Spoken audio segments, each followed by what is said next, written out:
I said, well, why don't you learn 5 more?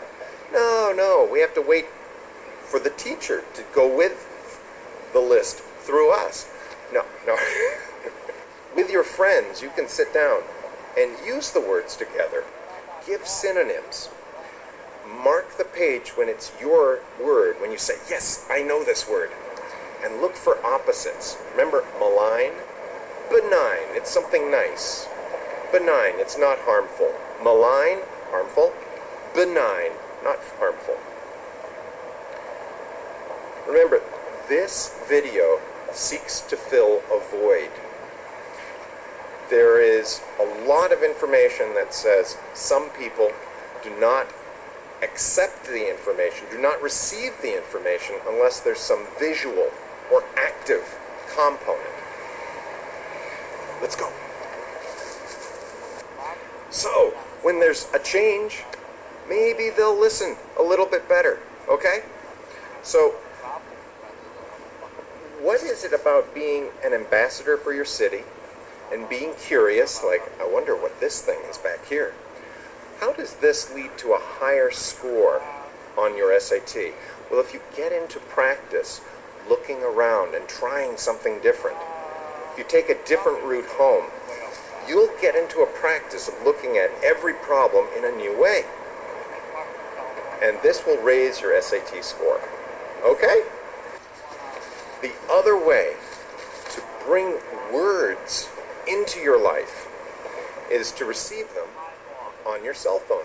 You can also receive them by email. But if you'd like to have them sent directly to your cell phone, and then also maybe to the cell phones of your friends or to your parents, that word for that day can be the word that you talk about, like vicarious.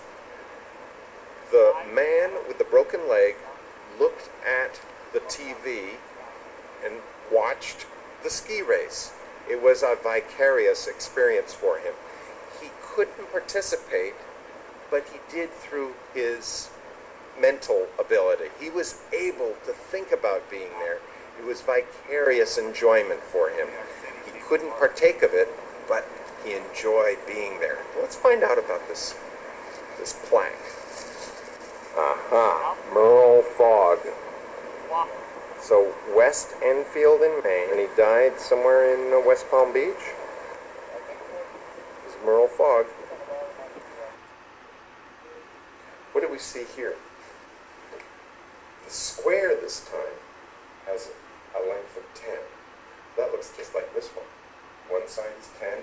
So because it's a square, that right there, that must be 10. Now, how are we going to find that radius of the circle? Well, we know if we take any circle and we draw a line through it, half of that line, half of the line, will be the radius.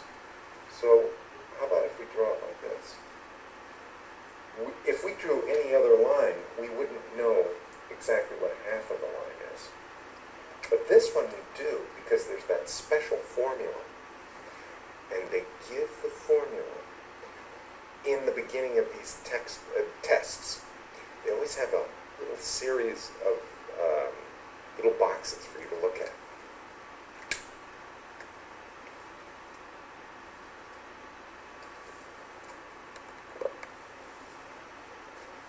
So here we are with a circle that is around a square.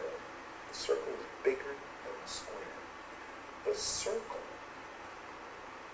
has a diameter that matches exactly a diagonal of the square. Now we know, based on our work with other triangles, that if you have if you have something that's 10 in this direction and 10 in that direction, we know that if this is 90 degrees in the corner, these two have to add up to another 90, because 90 plus 90 is 108. These two together make 90. So if they're equal, and we know they're equal, we know these angles here are equal because sides are 10. These are 45 degrees each.